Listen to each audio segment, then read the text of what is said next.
before we kick off this episode, Allie and I just want to briefly say that we know that there's a lot going on in Los Angeles with the fires, and we are thinking about and sending love to anybody who is affected by these fires or anybody who knows anybody who has been. It's really terrible what's going on. So we are thinking about you. And we just wanted to say that before we kick off into the soccer.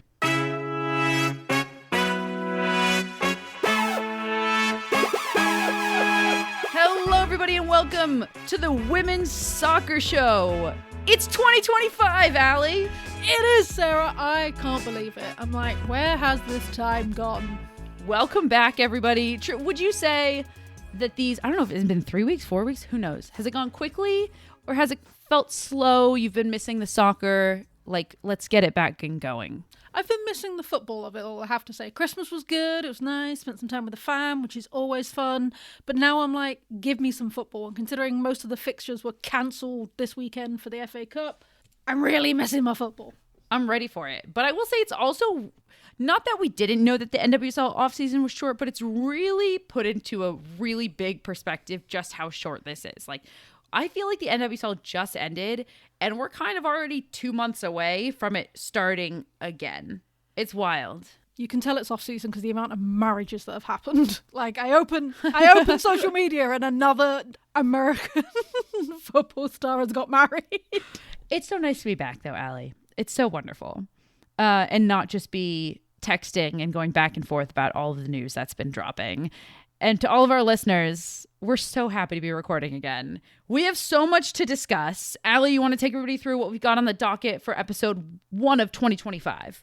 Episode 1 of 2025, we are going to talk about the highlights of things that we've missed on our break. There's been some high-profile appointments on the international circuit, as well as what's happening in the NWSL and the WSL. We're going to preview a very tasty game that is happening in the WSL this weekend. That is the Manchester Derby, Manchester City versus Manchester United. And then we're going to bring in some in-depth knowledge on the NWSL because yet another state is getting a team. So we're going to talk to you all about that and what that means for the NWSL as a whole.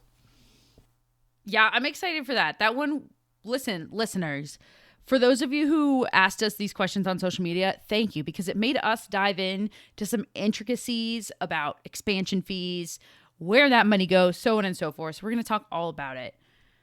2025. It's a new year, but it's the same show you love so much. And the same chaos within the women's football world. So let's do it.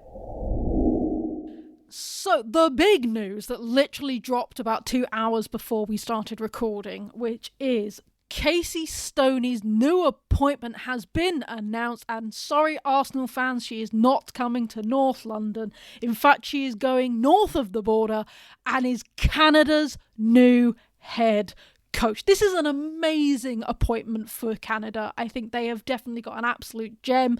Stoney has been raring to get into international football for a long time. Obviously, her first coaching appointment was as assistant coach in the England camp.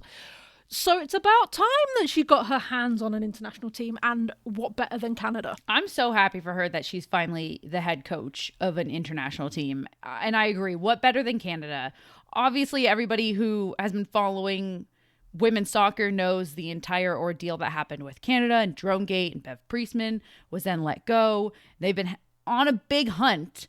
I'm happy for Stoney. Like, she's been in club for a while, and for some reason it just seems like it didn't click. Well, different reasons at United and at San Diego Wave. And I'm really happy. I will say I was really tired when I read this news drop, and I thought it meant she was going to a club in the new Canadian Soccer League. And I was scrolling desperately being like, why isn't it telling me which club it is? And then I realized what was happening. This is great, though. And you know what? England and the United States will probably rue the day that they let her leave their country, because she is going to do wonders, not just for the Canadian women's national soccer team, but as I just mentioned, there's a brand new league starting in Canada in April for professional women's soccer. And I think she's going to do wonders, kind of leading the charge in terms of women's soccer on all fronts. I'm really happy for her, and I'm happy for Canada. Yeah, I'm excited. I think this is going to be a brand new, fresh start for Canada, which is what they need. She's going to bring in her own team because she's got some trusted assistants that she likes to use, that she used at United and at San Diego. So Canada fans, get excited. Let us know what you're thinking. I've already seen a few reactions, and there are some people that are very excited about what's going down. How could you not be? This is a fantastic signing. All right, we're going to transition into any highlights that we missed from the NWSL, and what a good transition than to say, as Stoney left San Diego, they went on a hunt. And in the time that we were not recording in the past 3 to 4 weeks, Jonas Eideval, the former coach of Arsenal women, has become the head coach of San Diego Wave. Why? That was my first thought. I was like, why? Okay. I even said, and I got so much grief in our chat, that even this is a downgrade on Landon Donovan.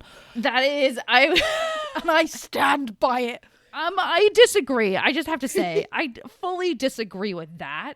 Jonas Eideval at least has coaching experience at one of the highest club levels, as opposed to somebody who did not have coaching experience at one of the highest club levels. So I will say, I think that is an overstatement, Allie, but I also will say that I was a little disappointed to see just the carousel continue to spin, because I feel like we're just on this ride where the same head coaches just shuffle, shuffle, shuffle. And I'd love to see some new faces. So I was a little disappointed. And I don't know. San Diego Wave fans, please reach out.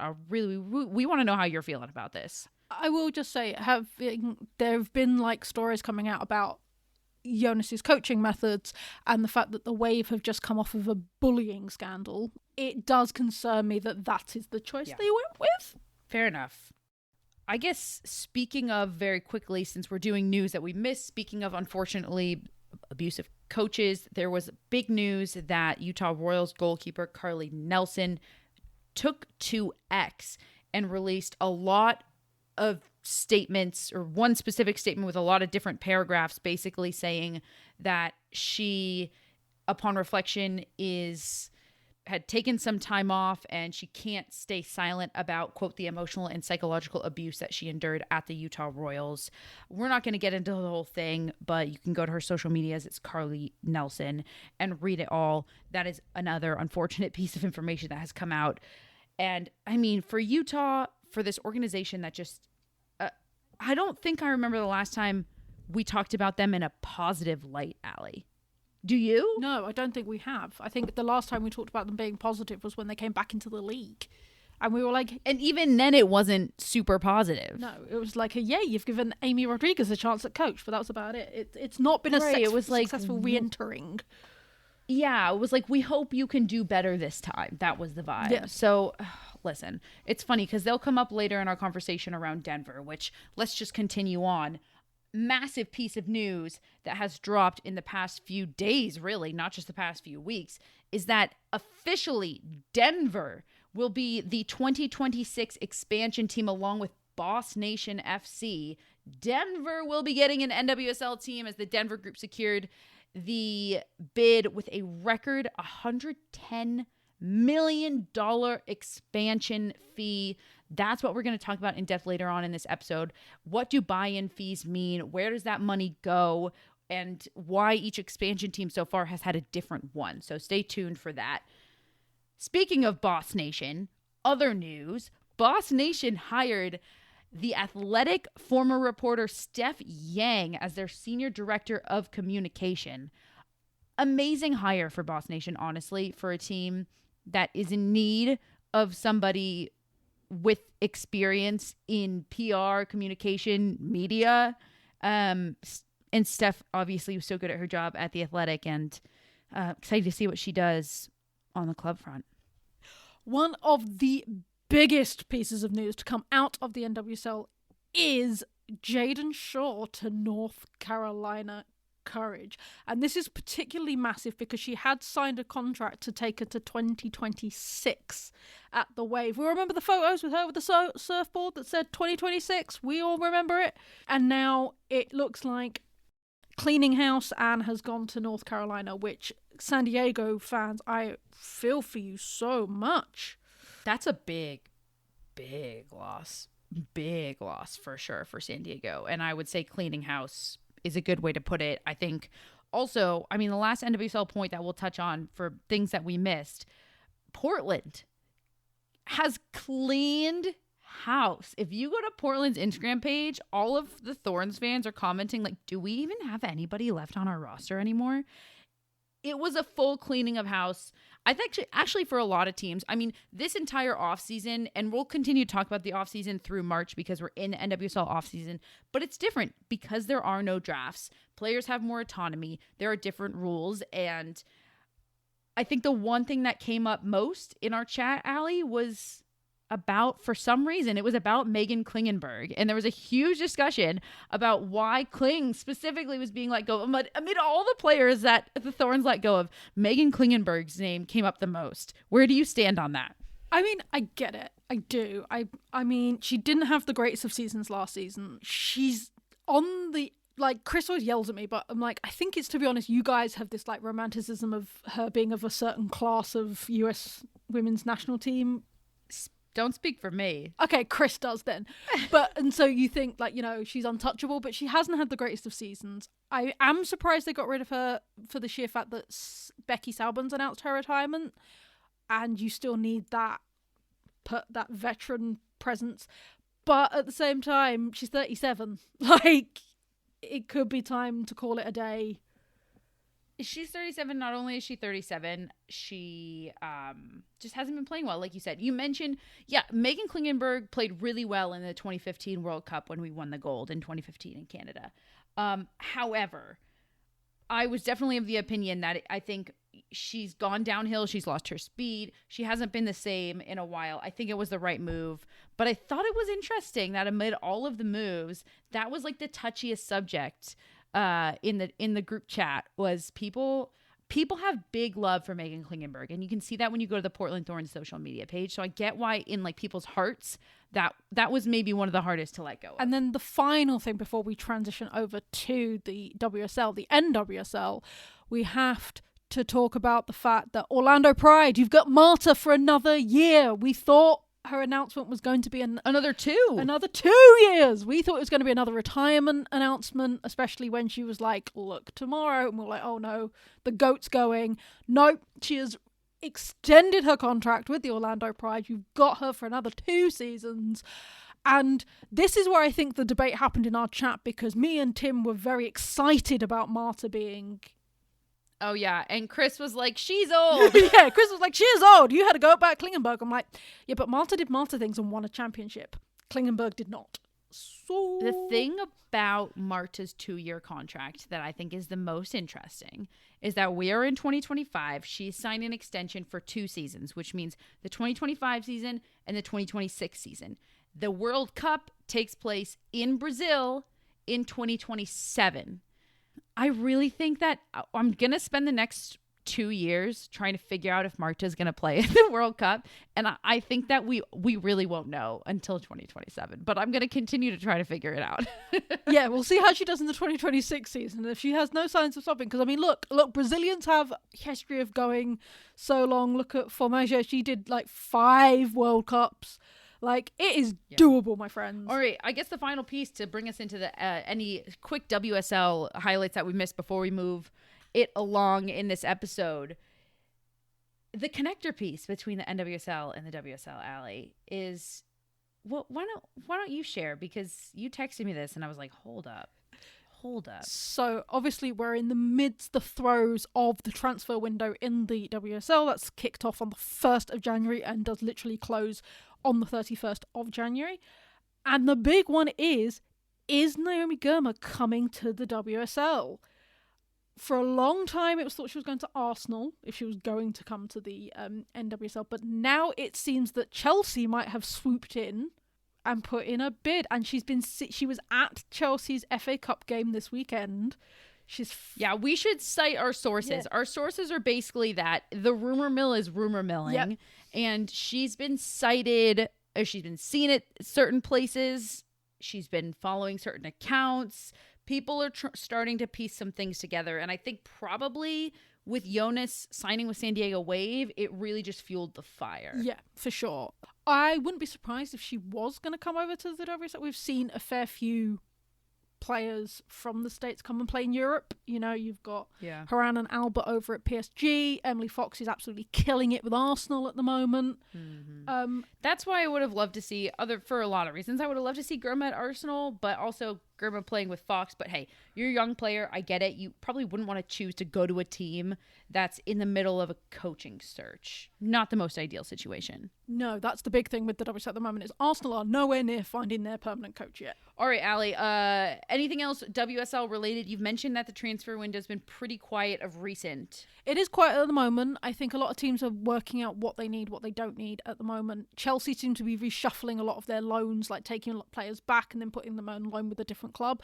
But the big move we have seen with Everton, with their big money from their new owners, is Hayley Ladd is now an Everton player. This is massive because she had signed a huge contract at Manchester United, literally the beginning of this season, committing her future to Man United. She's played a grand total of 8 minutes this half of the season, and literally, as we mentioned in the episode before Christmas, the Wales national team coach has said, I'm looking at minutes. If you're not getting minutes at your club, you are not coming to the Euros with us. And Ladd is such a huge piece of the Welsh team, she had to go get those minutes. So she has gone to Everton, where she's probably going to play pretty much every single minute of the rest of this season. I think this is a win-win. It's a huge win for Everton, and it's a huge win for Hayley Ladd, who was being completely underutilized and misused at United anyways, and I think is one of the more underrated players that they have on their roster. So I'm excited to see her on the pitch more, period. Yes, absolutely. And then the final one really is everybody's looking, is Chloe Kelly going to go this transfer window, and is Kira Walsh going to go this transfer window? Because if Barca sell Kira now, they'll get some money for her, whereas if they sell her in the summer, she can go on a free. It would be wild if they just let her go on a free. It really would be, but the clock seems to be ticking, Allie. I don't know. No, it's one of those issues. Isn't she going to come back to the WSL? Is she going to go to another club in Europe? It does look like she's going to move off of Barcelona, but it's a question of when. All right, those are the highlights, everybody. So let's just get into it, because the WSL is starting this weekend again. We're starting for 2025, so let's do it. The WSL is officially back this weekend, and we have got some furious matches that could help decide the top and bottom of the table. It is starting from Friday, and there's a game on Saturday, and then the rest are on Sunday. So your first game of the WSL weekend is Liverpool versus Brighton.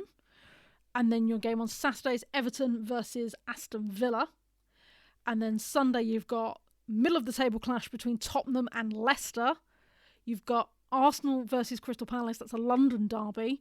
Another London derby, which is West Ham versus Chelsea. And then the game we're going to talk about, and the big one, the Manchester derby at Man City versus Manchester United. I mean, table-wise, this has huge implications. City have 22 points, United 21 points, tied with Arsenal. So table-wise, this is huge, because if City drop points, then Chelsea's pretty much already run away with it completely. Well, I mean, they already almost have. But in terms of the battle for the Champions League spots, which it's really shaping up that there's 2 spots under Chelsea, and City, Arsenal, United are all vying for it. And right now, City is just 1 point above the 2, Arsenal and United. So, I mean, table-wise, this is huge. And that's what you want to set up a Manchester derby, right? That's what you want in terms of this game already has meaning, and now let's compound it and let's add some meaning to it. Plus, it's the first game back from break. So it's kind of like which team is able to find their form fastest. Who do you think that'll be? Do you know what? This is such a big one, because obviously Man City have home advantage. They're actually playing at the main stadium, so it could be a record attendance for them.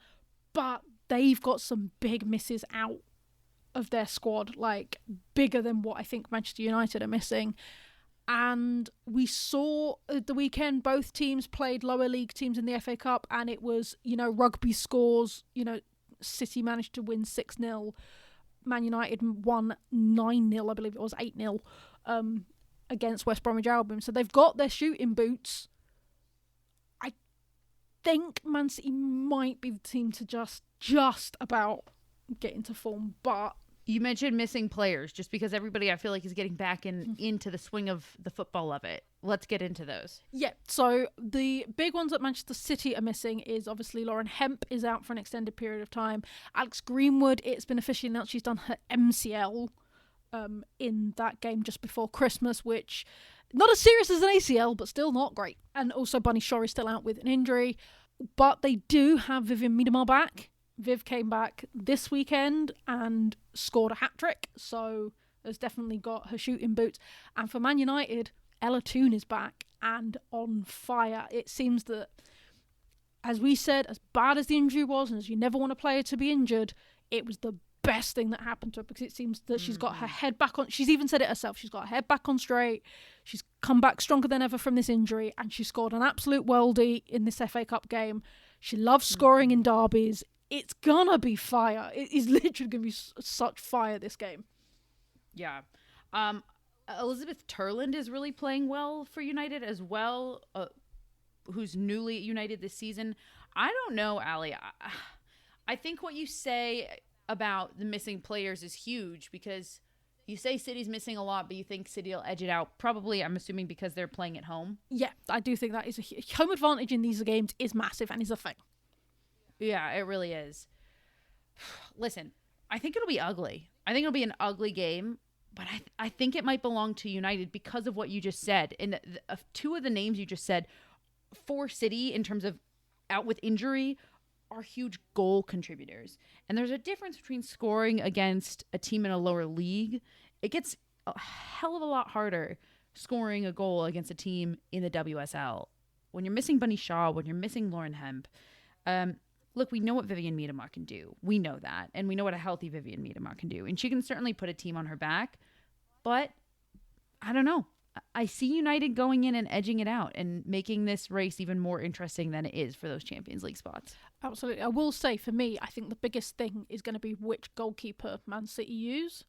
Because at the moment, Talis Joyce has the greatest clean sheet record in the league at the moment. She has made the most clean sheets. She's a phenomenal goalkeeper, and it will be interesting to me which goalkeeper that Man City use, because I feel like Keating is technically the number one, but she's still coming back from injury and hasn't quite been on form. We saw that in the Barcelona game just before the break.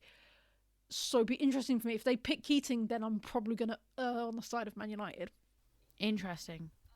A statement that I don't think you ever thought you'd say, because Kira Keating has been absolutely locked down before this season. Absolutely. And literally, if I'd had this conversation with you in August, then I would have said that I was an idiot. But they've got a cracking second keeper, Man City, and they're more in form at the moment.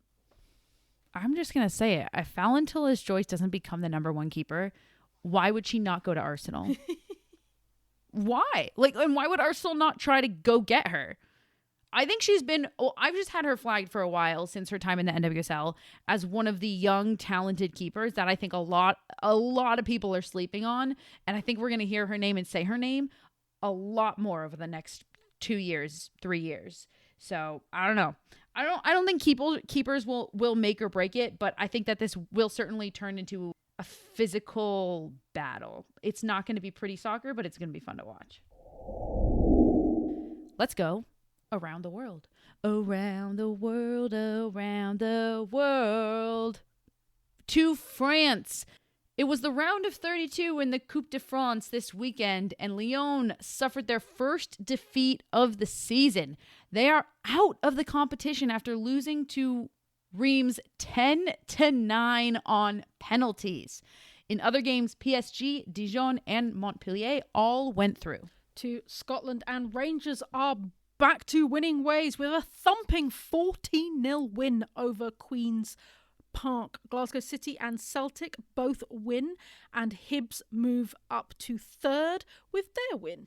And to Italy, Juventus are 8 points clear at the top of the league after a win against Sampdoria. Internazionale are second, and despite their defeat this weekend, Roma remain in third. And finally to Spain, Barcelona are still undefeated. That's 15 games out of 15 with a goal difference of plus 62.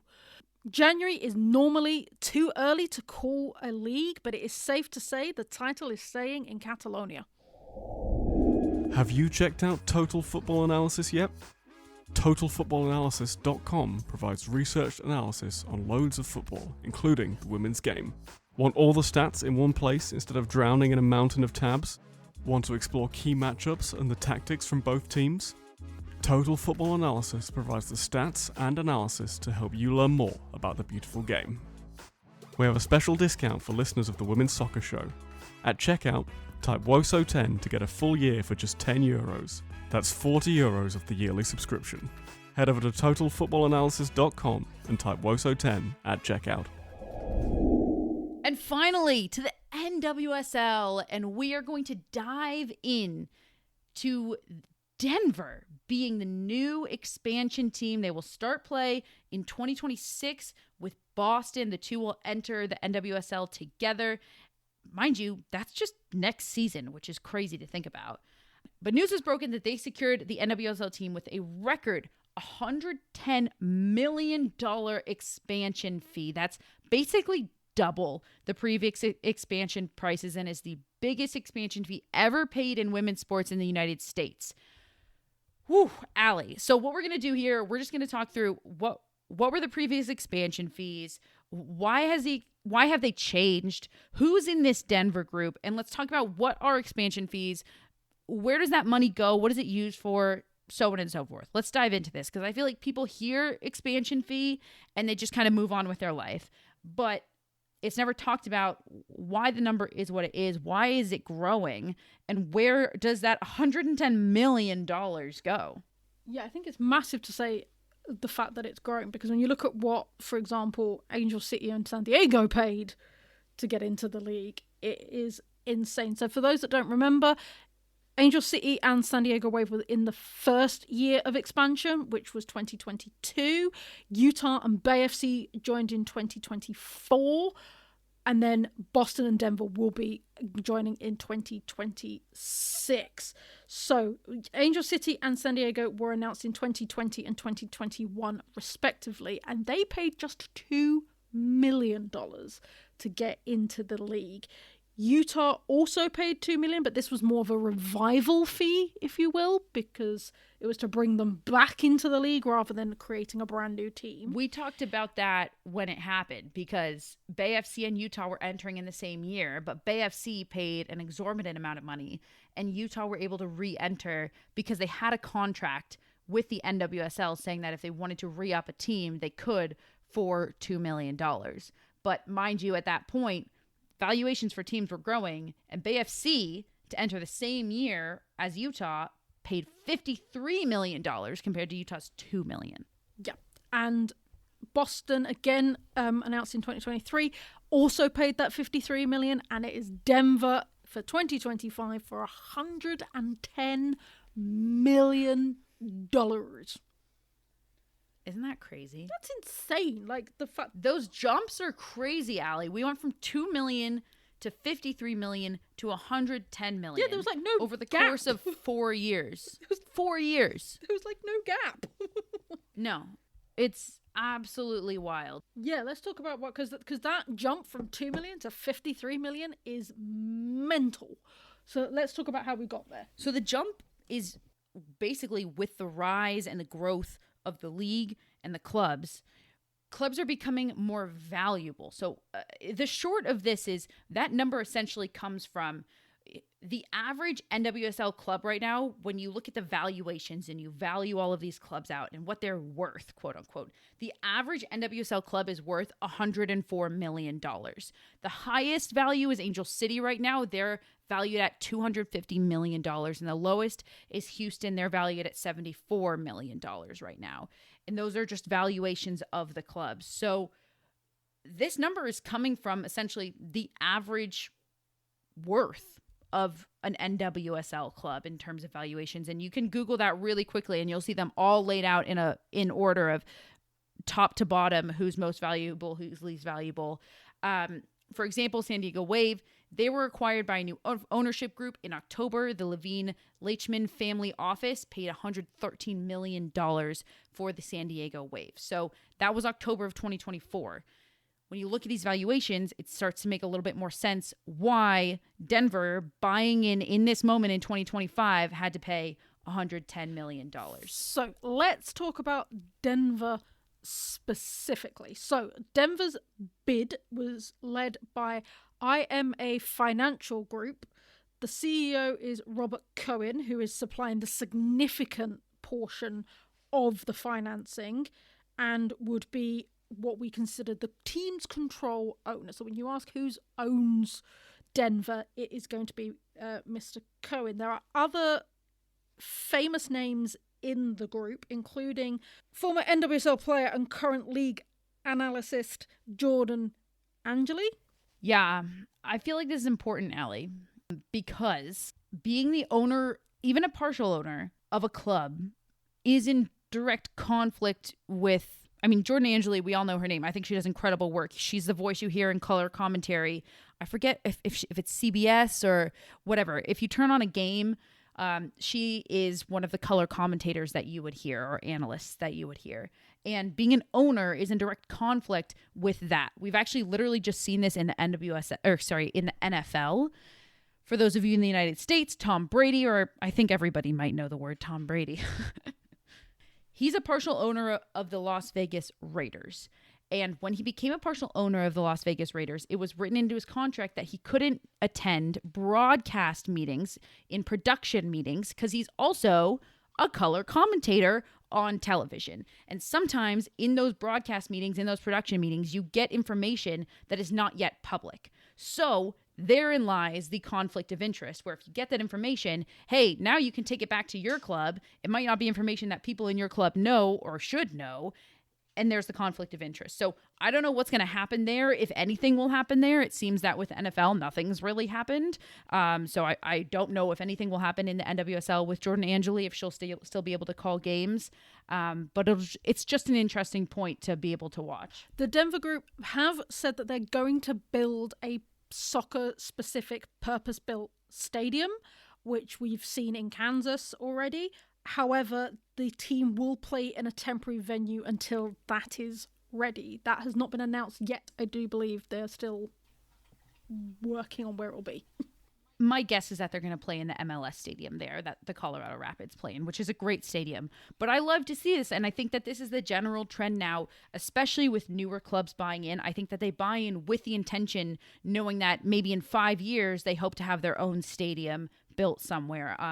Boss Nation has obviously announced this. There have been rumors floating around that BFC has been trying to do this. They certainly are already building their own training facility. That's been public information. So I love this general trend. I think that now when we see teams buy into the league, I think it will be weird if they don't have plans to build their own soccer-specific stadium, which is wonderful. That's growth. It is growth. And I think, again, building a soccer-specific stadium for their women's team, because like you said, like they could be playing where the Colorado Rapids currently play, which would be technically a soccer stadium. But to have one that is like we've seen in Kansas, where it's specifically going to be for the Denver women's team, whatever they may be, yes, is huge. Because as we've seen, the ground sharing isn't working. Yeah, thank you for correcting that. I feel like now when I say soccer specific, I feel like in my mind it's inherent that I mean women's soccer, but it's just not. I know you did, but I'm a pedantic. No, sometimes. Thank you for correcting that. So the big question, because this is an awful lot of money that is coming into the NWSL, where is it going? Who is actually getting this £100 million buy-in that Denver have done to get into the league? So this is the question that I feel like we were asked, and I was like, I actually need to go do research on this. So started digging, and the NWSL doesn't have anything that I can find, at least on their website, to share this information, which is unfortunate. What I did find is other leagues in the United States that are structured the same way that the NWSL is structured, and I found what happens in the money there. And so my assumption is that it operates in a very similar way here in the NWSL, which is this. And to put it very simply, what happens is the NWSL is a single entity ownership structure, which means that team owners have a share in the league. So when a new team or new club buys into that league, that money is basically then divided among the other owners. It's distributed among the league's existing owners. In the NBA, something like this, those fees are considered, quote, not basketball related. So players do not receive a direct cut. But in the NBA, players have revenue sharing and stuff that the NWSL is still working towards. So the short of it is that is a buy-in to have a share in the league, and that money then will go and be distributed among the other league owners. I guess I'll just add, I have not 100% confirmed this, but I do believe this to be how it operates. So obviously we've seen now the new ones are Boston and Denver are the two new cities. Where do we think there's going to be the next ones? Is there going to be any more? Are you, because you've gone 2 at a time over the last 2 years, do we think there's going to be another 2? And if so, where do we think there's going to be one? Is there been an inkling, do we know? Or should we just let's just play speculation? Well, Jessica Berman, the commissioner of the NWSL, has not announced anything about clubs beyond 16 clubs in the NWSL. So right now we sit at 14 with the addition of Boss Nation and Denver. That'll make 16. And she has not announced plans or really commented at all on any plans to expand that beyond 16. We do know that there were plenty of other cities and groups that were bidding to be a part of the NWSL. So they're certainly not short on groups that have wanted to secure that bid. Specifically, the other 2 quote-unquote finalists for this spot, I mean, it was Denver, Cincinnati, and Cleveland. That's kind of what it came down to. And Commissioner Jessica Berman confirmed that in November at the NWSL final, that those were really the 3 in the running, and Denver obviously won the bid. So we know that there is potential for Cincinnati and Cleveland. Nashville and Philadelphia have also been in contention, so there's obviously the option of those. There's plenty of options if the league wants to expand, and I think there's no shortage of ownership groups that specifically really want to spend money in the NWSL. But I do think it's smart of Jessica Berman to maybe put the brakes on for a second, because you don't want to grow too fast. This is already a league that, I mean, they've grown so fast without the infrastructure to do so, and that's kind of what they're trying to come back from already. So I do think it's smart to kind of cap it at 16 at least for now, and not have anybody enter the league in 2027 unless we get to 2026 and things are operating well. But I think that it would be a lot to have, 2 teams enter in 2024. 2 teams enter in 2026, and then 2 more teams enter 1 or 2 years later. That feels like a lot. I think capping it at 16 for now is actually a great idea. Yeah, I will say the NWSL, for those that don't know, are built on the shoulders of 2 folded leagues. So it is very much very smart. Yeah, no, it's just because I've had thoughts. So, like, for example, I'm surprised that Atlanta hasn't put in a bid, considering there's a lot of US national team, people that have come from Atlanta and Georgia and stuff like that. So I'm surprised that Atlanta hasn't put one in.